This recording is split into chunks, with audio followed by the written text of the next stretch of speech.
অর্মন, আজ তোমার দীর্ঘ শিক্ষা জীবনের সমাপ্তি ঘটতে চলেছে। একজন রাজপুত্রের যা যা শেখা প্রয়োজন, অস্ত্রবিদ্যা, অর্থনীতি, কূটনীতি, সমাজনীতি, সবই তুমি গত 15 বছরে অত্যন্ত নিষ্ঠার সাথে শিখেছো। শিক্ষক হিসাবে আজ আমি তোমার প্রতি সম্পূর্ণ সন্তুষ্ট। এই সবই আপনার অবদান। আপনার কঠোর শাসন, সঠিক দিক নির্দেশনা এবং স্নেহ না থাকলে আমি হয়তো এই জ্ঞান অর্জন করতে পারতাম না। আপনার কাছে আমার একটাই প্রশ্ন, আমি কি সত্যি একজন যোগ্য শাসক হওয়ার জন্য প্রস্তুত? রাজা হওয়া আর শাসক হওয়ার মধ্যে অনেক বড় তফাৎ আছে আরমান।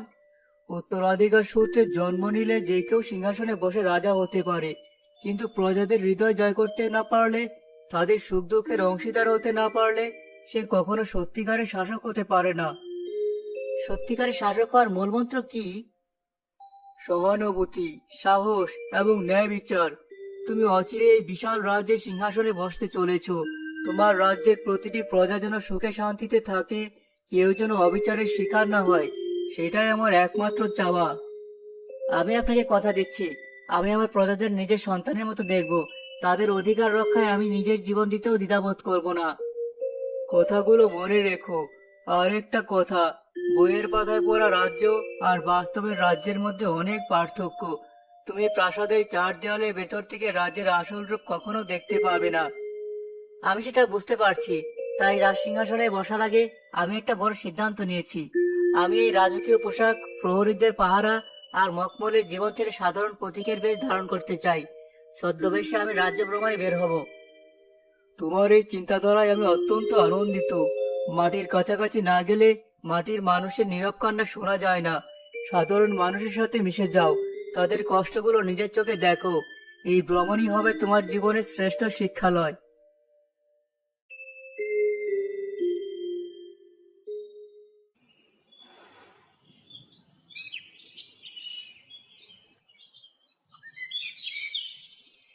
ভাই, একটু দাঁড়াবেন? এই প্রখর রোদে আপনারা কোথায় যাচ্ছেন? আর বলবেন না ভাই, মাঠে যাচ্ছিলাম, কিন্তু মাঠে গিয়ে কি হবে? টানা কয়েক মাসের খরায় মাঠের মাটি ফেটে চৌচির হয়ে গেছে। যেটুকু ফসল ফলার আশা ছিল, গত মাসের বন্যায় তাও শেষ। আমরা তো এখন সর্বশান্ত। ঘরের ছেলে মেয়েগুলো 3 দিন ধরে শুধু ভাতের ফ্যান খেয়ে বেঁচে আছে। রাজ্যের অবস্থা কি এতটাই খারাপ? রাজধানী থেকে তো খরা আর বন্যার জন্য ত্রাণ আসার কথা ছিল।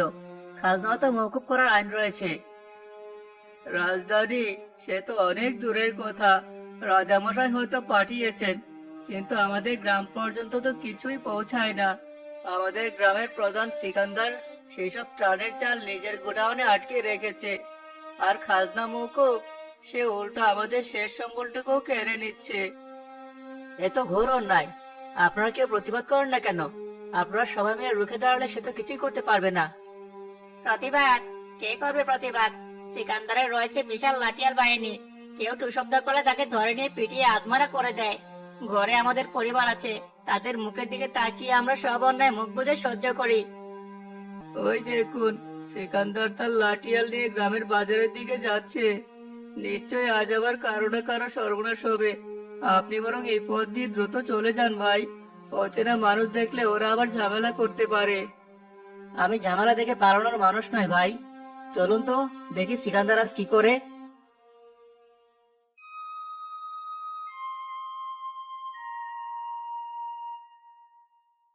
কিরে শিমুল, তোর খাজনার টাকা কোথায়?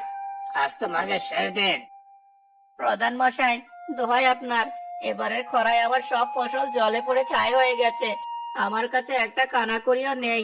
এবারের খাজনাটা আমাকে মাফ করে দিন। তোর কানা করি নেই তো কি হয়েছে? তোর ঘরের পেছনে যে একটা গাই গরু আছে, সেটা আবার লাঠিয়াল হাতে তুলে দে। ওটা নেবেন না প্রধান মশাই। ওটার দুধ বেচে আমি আমার পঙ্গু ভাইয়ের ওষুধের টাকা জোগাড় করি। ওটা নিয়ে গেলে আমার ভাইটা বিনা চিকিৎসায় ধুকে ধুকে মরবে। ওটাই আমার শেষ সম্বল। তুই মর, তোর ভাই মরুক, তাতে আমার কিছু যায় আসে না। এই লাঠিয়াল, যা তোরা শিমুলের বাড়ি থেকে গরুটা খুলে নিয়ে আয়। আর এই ভিড়ের মধ্যে যাদের খাজনা বাকি আছে, তাদের ঘরে ঢুকে যা পাস সব নিয়ে আয়। কেউ বাধা দিলে লাঠি দিয়ে মাথা ফাটিয়ে দিবি। দাঁড়ান আপনারা, এক পাও সামনে এগোবেন না। কে তুই? এত বড় সাহস আমার মুখের উপর কথা বলিস? আমার নাম বকুল। প্রধান মশাই, আমাদের ঘরে বাচ্চাদের মুখে দেওয়ার মতো খাবার নেই, আর আপনি আমাদের শেষ সম্বলটুকু কেড়ে নিতে চাইছেন। আমরা এই অন্যায় মেনে নেব না। তুই একটা সামান্য মেয়ে, তুই আমাকে নীতিবাক্য শোনাচ্ছিস? গ্রামের এতগুলো জওয়ান পুরুষ ভয়ে মাথা নিচু করে আছে, আর তুই এসেছিস বড় কথা বলতে? খবরদার, বকুলের গায়ে হাত দেওয়ার আগে আমার সাথে লড়তে হবে। নিরীহ মানুষের উপর অত্যাচার করা বন্ধ করুন। তুইও মরতে চাস সাগর? ঠিক আছে, শখ করে যখন মরতে এসেছিস তখন তাই হোক। দে, এই দুটোরই হাড় ভেঙে দে। এই গ্রামের মাটিতে আজ রক্ত ঝরবে। লাঠিয়ালরা সাগরের উপর ঝাঁপিয়ে পড়ে। সাগর খালি হাতে কিছুক্ষণ লড়াই করার চেষ্টা করে, কিন্তু লাঠিয়ালরা দুজন মিলে সাগরের মাথায় ও পিঠে সজোরে আঘাত করে। সাগর গুরুতর আহত হয়ে মাটিতে লুটিয়ে পড়ে জ্ঞান হারায়। থামুন আপনারা।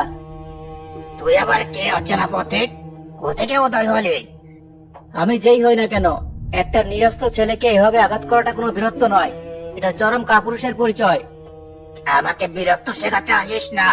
নিজের প্রাণ বাঁচাতে চাইলে এখান থেকে এই মুহূর্তে বিদায় হ, নইলে তোর ওই ছেলেটার মতো দশা হবে। চল তোরা, আজ এমনিতে অনেক সময় নষ্ট হয়েছে। সামনের সপ্তাহে আমি আবার আসবো, তখন যেন সব খাজনা গোছানো থাকে।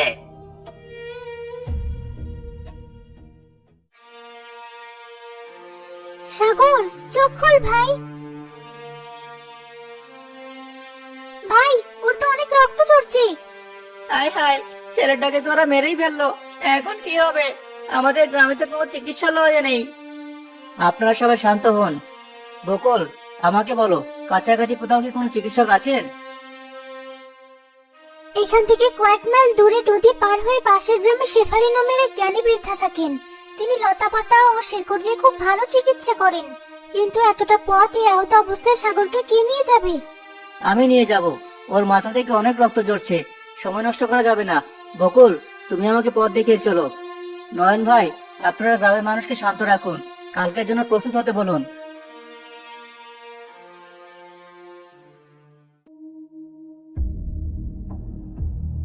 ভাই, আপনার নিশ্চয় খুব কষ্ট হচ্ছে। সাগর তো বেশ ভারী। কষ্ট হচ্ছে না, একজন মানুষের জীবন বাঁচানোর চেয়ে বড় কোনো কাজ হতে পারে না। আপনি খুব অদ্ভুত মানুষ তো। আমাদের গ্রামের লোক হয়েও কেউ সাগরের দিকে এগিয়ে আসার সাহস করলো না, আর আপনি সম্পূর্ণ অচেনা হয়ে ওকে কাঁধে তুলে নিলেন। আরমান কিছু বলল না, শুধু একটা হাসি দিয়ে রাস্তায় হাঁটা শুরু করলো।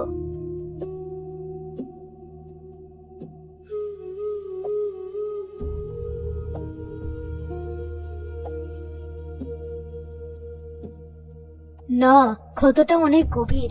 ভাগ্যিস তোমরা সময় মতো নিয়ে এসেছো, নইলে ছেলেটা আজ রাতেই খারাপ কিছু হয়ে যেত। আমি এই জঙ্গলে শেকড়ের প্রলেপ লাগিয়ে দিচ্ছি, রক্ত পড়া এখনই বন্ধ হয়ে যাবে। আপনাকে অসংখ্য ধন্যবাদ মা, আপনি আজ অনেক বড় একটা উপকার করলেন। ধন্যবাদ আমাকে নয় বাবা, তোমাকেই দেওয়া উচিত। অচেনা একটা ছেলের জন্য তুমি এতটা পথ ছুটে এসেছো। কিন্তু বাবা, একটা কথা ভেবে আমার বুকের ভেতরটা বড্ড মোচড় দিয়ে ওঠে। কি কথা মা? এই যে এত বড় একটা রাজ্য আমাদের, অথচ এই গ্রামের পর গ্রাম জুড়ে কোনো চিকিৎসালয় নেই।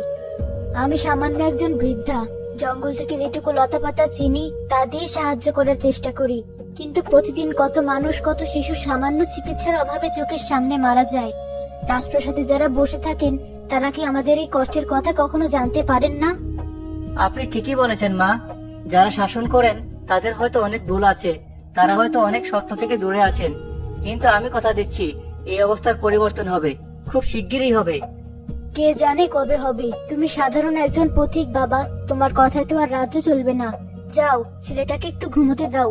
বকুল মা, তুই ওকে একটু গরম পানি খাইয়ে দে। বকুল, তুমি আজ রাতটা সাগরের পাশেই থাকো, আমি বাইরে বারান্দায় আছি। কাল আমাদের আবার গ্রামে ফিরতে হবে, কাল আমাদের জন্য খুব গুরুত্বপূর্ণ।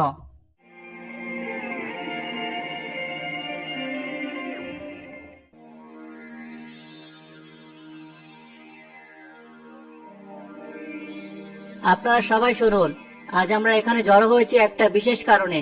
গতকাল সিকান্দার আপনাদের যা বলে গেছে তা আপনারা নিশ্চয়ই ভোলেননি, সে আবার আসবে। সে তো আসবেই ভাই, আমরা তো এখনো ভয়ে কাঁপছি। সে এসে আমাদের বাড়িঘর সব লুট করবে। আমরা কি করব? আপনারা ভয় পাচ্ছেন কেন? আপনারা সংখ্যায় কতজন, আর সিকান্দারের লোক কতজন? আমরা গ্রামের লোক মিলে তো অনেক হব। আর সিকান্দারের লাঠিয়াল কয়জন আর আছে? আপনারা এক নন, আপনারা বিচ্ছিন্ন। আর শিমুলের বাড়িতে আক্রমণ হলে নয়ন ভাই দরজা বন্ধ করে লুকিয়ে থাকেন। এই সুযোগটাই সিকান্দার নিচ্ছে। অন্যায়ের বিরুদ্ধে এভাবে মাথা নত করে থাকা কোনো সমাধান নয়। ভাই একদম ঠিক বলেছেন। আমি একবার মার খেয়েছি, কাল দরকার হলে আবার মার খাবো, কিন্তু সিকান্দারকে এক মুঠো চালও নিতে দিব না। কিন্তু শুধু মনের জোর দিয়ে তো লাঠিয়ালের সাথে পারা যাবে না। আমাদের তো কোনো অস্ত্র নেই, আমরা কিভাবে লড়বো? আপনাদের হাতের লাঠি, কাস্তে, কুড়াল এগুলোই আপনাদের অস্ত্র।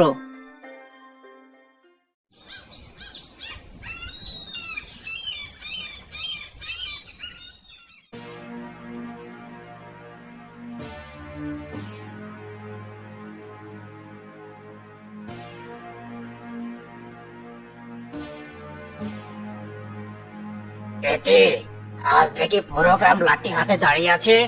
তোদের কি মাথা খারাপ হয়ে গেছে, নাকি গণহারে মরার শখ হয়েছে? আমাদের মাথা ঠিকই আছে সিকান্দার, আজ আমরা নিজেদের অধিকার বুঝে নিতে এসেছি। তুমি একজন অত্যাচারী। আজ থেকে এই গ্রামে এক দানা শস্য তুমি অন্যায়ভাবে নিতে পারবে না। বড্ড বার বেড়েছিস তোরা। ওই অচেনা প্রত্যেকটা কোথায়, যে তোদের এত সাহস দিচ্ছে, তাকে আজ আমি সবার আগে কুচি কুচি করে কাটবো।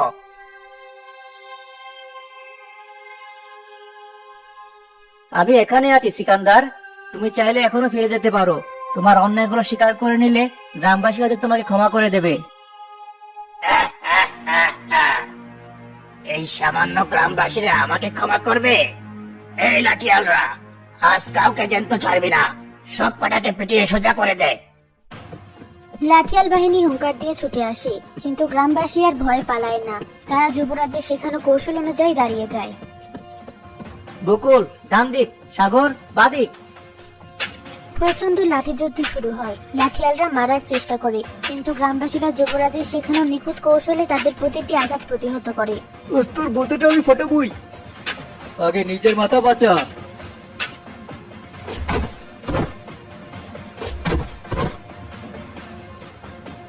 আরে কাদার দল, তোরা এই সামান্য চাষাদের সাথে পারছিস না?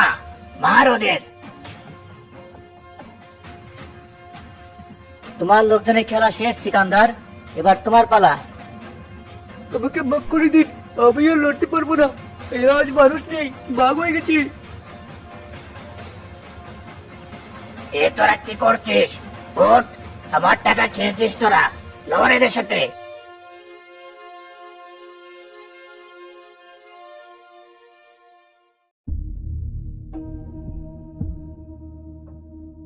আমরা জয়ী হয়েছি। আজ থেকে এই গ্রামে আর কোনো অত্যাচার চলবে না। ভাই, আপনার জন্যই আজ আমরা এই অসাধ্য সাধন করতে পেরেছি। আপনি না থাকলে আমরা কোনোদিনই সাহস পেতাম না। আমরা চিরকালই সিকান্দারের পায়ের নিচেই পড়ে থাকতাম। হে ভাই, আপনি আমাদের শুধু লাঠি ধরা শেখাননি, আপনি আমাদের মাথা উঁচু করে বাঁচতে শিখিয়েছেন। কিন্তু ভাই, একটা কথা আমরা কিছুতেই বুঝতে পারছি না। আপনি তো সাধারণ কোনো পথিক নন। আপনার লাঠি চালানো, আপনার যুক্তিবিদ্যা, আপনার যুদ্ধবিদ্যা, আপনার কথা বলার ধরন, আপনার নেতৃত্ব, আপনি আসলে কে? আমি সামান্য কোনো পথিক নই। আমার নাম আরমান, এই রাজ্যের যুবরাজ এবং আগামী দিনের শাসক আমি।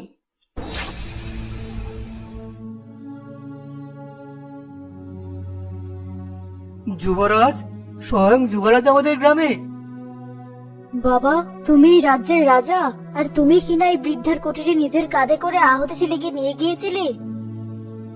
একজন শাসকের আসল জায়গা প্রাসাদের সিংহাসনে নয়, বরং তার প্রজাদের হৃদয়ে। আমার শিক্ষক আমাকে বলেছিলেন, মাটির কাছাকাছি না গেলে মানুষের কান্না শোনা যায় না। আমি আমার রাজ্যকে চিনতে বের হয়েছিলাম।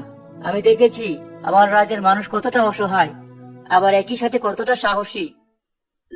যুবরাজ, আমরা না জেনে আপনার সাথে কত তর্ক করেছি, আপনাকে দিয়ে কত কাজ করিয়েছি, আমাদের ক্ষমা করবেন। ক্ষমা চাওয়ার কিছু নেই বকুল, কৃতজ্ঞতা তোমাদের প্রাপ্য। অন্যায়ের বিরুদ্ধে প্রথম রুখে দাঁড়ানোর সাহস তুমি দেখিয়েছিলে। আর সিকান্দার? আমাকে ক্ষমা করে দিন, আমি আপনাকে চিনতে পারিনি। আমি আর কোনোদিন এমন করব না। আমাকে প্রাণ ভিক্ষা দিন। তোমার সময় পার হয়ে গেছে সিকান্দার। নিজের ক্ষমতার অপব্যবহার করে তুমি নিরীহ মানুষের মুখে অন্ন কেড়ে নিয়েছো, রক্ষক হয়ে ভক্ষকের কাজ করেছো। আমি নির্দেশ দিচ্ছি, এই সিকান্দার এবং তার লাঠিয়ালদের রাজ্যের কেন্দ্রীয় কারাগারে পাঠানো হোক। তাদের কঠোর শাস্তির ব্যবস্থা করা হবে। তার সমস্ত অবৈধ সম্পত্তি বাজেয়াপ্ত করে এই গ্রামের কৃষকদের মাঝে বিলিয়ে দেওয়া হবে। যুবরাজের জয় হোক! যুবরাজের জয় হোক! শেফালি মায়ের আক্ষেপ আমার মনে গভীরভাবে দাগ কেটেছে। শুধু এই গ্রাম নয়, আমার রাজ্যের প্রতিটি প্রান্তে, প্রতিটি গ্রামে খুব দ্রুত একটা করে উন্নত চিকিৎসালয় নির্মাণ করা হবে। কোনো মানুষকে যেন বিনা চিকিৎসায় মরতে না হয়। সৃষ্টিকর্তা তোমার মঙ্গল করুন বাবা, তুমি সত্যি একজন প্রকৃত শাসক। তোমার মতো রাজা পেলে এই রাজ্যের কোনো মানুষের চোখে আর জল থাকবে না। রাজ্য একা কোনো রাজা চালাতে পারে না। তোমাদের মতো সাহসী, সৎ এবং প্রতিবাদী প্রজাই একটি রাজ্যের আসল শক্তি।